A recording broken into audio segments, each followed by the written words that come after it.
Annictive. On June 23, 2015, Canadian Prime Minister Stephen Harper amended the Copyright Act to extend protection for sound recordings from 50 to 70 years. This announcement was a surprise move for a couple of reasons. First, there was no public consultation or discussion about it. No opportunity for anyone other than the recording industry to appear before the committee. The sudden shift seemed to result solely from a backdoor lobbying campaign, behind closed-door meetings with a few select giant companies. Second, the government included this legislation in the C-59 budget bill. Observers asked why the 172 pages regarding the spending of public funds included 3 paragraphs of an unrelated copyright extension. But there's a little-known story that may have single-handedly set this copyright reform wheel in motion. It's a story about public domain music, copyright laws, a small company, and their fight against big record labels. It's the story of Stargrove Entertainment versus the music industry.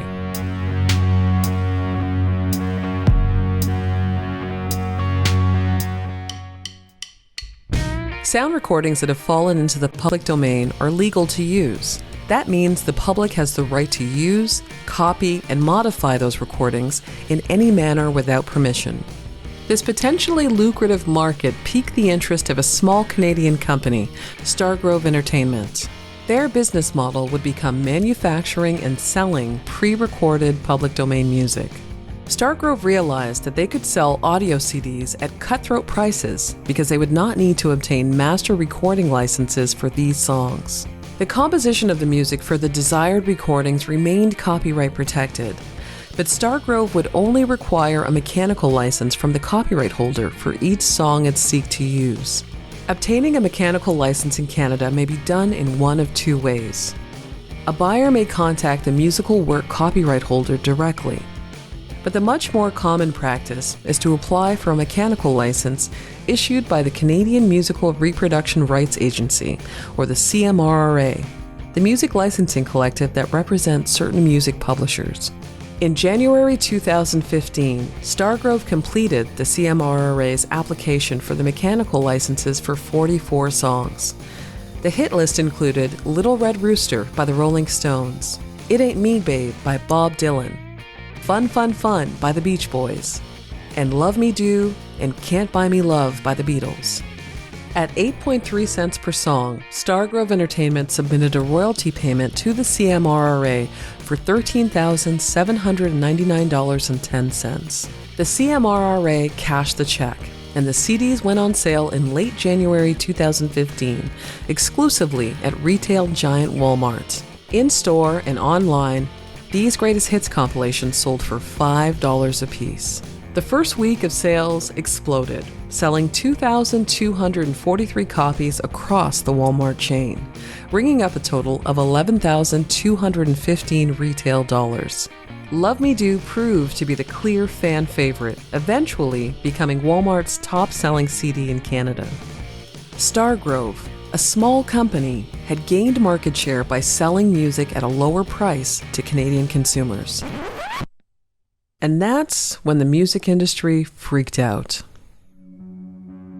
Stargrove's competitively priced CDs outsold their more established competition, and Universal Music, Sony ATV Music, and others noticed. In response to the perceived threat, the record labels and music publishers attempted to shut down Stargrove's distribution chain of public domain CDs. Universal and Sony gave instructions to the CMRRA to stop issuing mechanical licenses to Stargrove Entertainment. And just like that, their low-budget CD production came to a screeching halt. A record label has to pay the writer every time a copy of a protected song is made or mechanically reproduced. But in the past, the CMRRA had never refused Stargrove a mechanical license request. The trade terms had been, pay the standard 8.3 cents per song per copy for songs less than 5 minutes, and you're good to go. Although mechanical licenses are not compulsory, Stargrove claimed the procedure had always been routine. A CMRRA representative even professed her surprise at this denial from the title holders, but the CMRRA followed their instructions. Stargrove requested explanations for the refusals to grant mechanical licenses, both from the CMRRA and Universal and Sony directly, but to no avail. On February 9, 2015, an employee of Stargrove sent an email to the CMRRA stating that the situation had raised many questions about unfair trading and competition laws. That email effectively put the CMRRA on notice of potential legal proceedings. Given the threat of litigation, the CMRRA refused to process not only the licenses for the titles in issue, but any mechanical licenses for any of Stargrove's music attempts. The CMRRA refunded Stargrove's royalty payment in late February 2015. But refusing to deal wouldn't be the only way that Universal, Sony, and others tipped the scales. After pressure on distributors and retailers failed to stop Stargrove's sales, the key players of the music industry began lobbying the Canadian government to change the sound recording copyright law. Within a matter of months, Universal and Sony got what they wanted. Surprising as the news came, the copyright term extension for an additional 20 years was a windfall for large record companies, as works that were scheduled to enter the public domain now remain locked down for decades. Canada was not the only country to increase the period of copyright protection, and it had proven controversial elsewhere as well. Studies in the United Kingdom and the Netherlands found that copyright extension for sound recordings created significant costs for consumers and society as a whole. Besides harming the public domain, the changes largely benefited giant foreign entities at the expense of small domestic upstarts. The European Union ultimately passed an extension in 2011 from 50 to 70 years, but Belgium, Czech Republic, Luxembourg, the Netherlands, Romania, Slovakia, Slovenia, and Sweden all voted against it. Along with all of Europe, the US, Australia, and more than 60 countries protect copyright in sound recordings for 70-year terms or longer. Back in 2015 in Canada, Stargrove Entertainment retaliated. The company filed a complaint with the Competition Tribunal, alleging that Universal Music, Sony ATV Music, ABKCO Music, Casablanca Media Publishing, and the CMRRA had blocked its access to the mechanical licenses it needed to manufacture and sell public domain popular music. According to Stargrove, refusing to supply music licenses were deliberate attempts to artificially extend public domain copyright terms, preventing increased competition in the market. Universal fought back in their reply to the Competition Tribunal. Universal retains the right, for any reason or no reason, to refuse to authorize CMRRA to grant a license to Stargrove.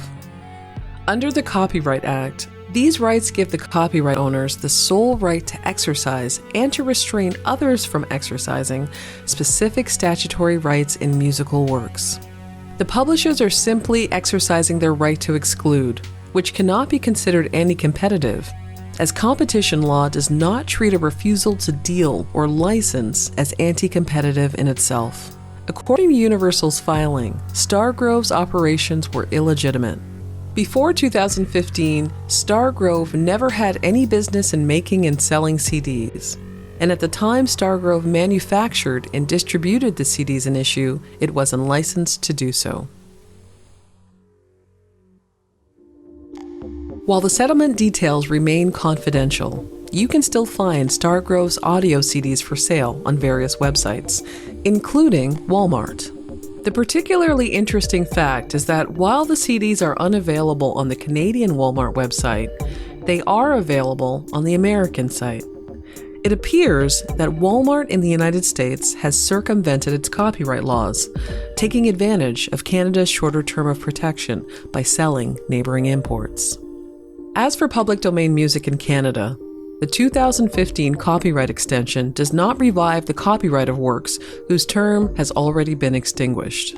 Late 1960s recordings are no longer on the edge of public domain status. But any sound recording which was in the public domain on or before June 23, 2015 remains in the public domain, including those immortal pre-1965 masters. You may wonder why manufacturing audio CDs would be a lucrative business in this digital age of Spotify and other online services where virtually any song imaginable is at your fingertips. But consider this. The lion's share of the market for 50-plus-year-old songs are people who have a history of buying their music on vinyl records, cassette tapes, and compact discs. The winter of 2015 proved that this business model still worked. If only for a little while, Stargrove Entertainment and their budget CD line effectively broke the monopoly enjoyed by Universal and Sony Music. But what do you think? Is Stargrove at fault, whose business is entirely dependent upon the willingness of third parties to grant a license?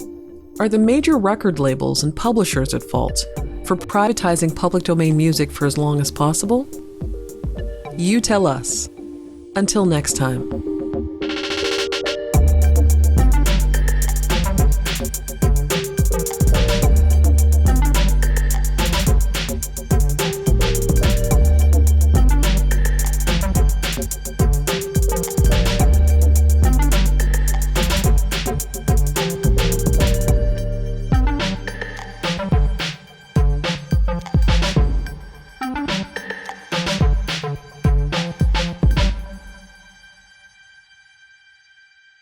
Annictive.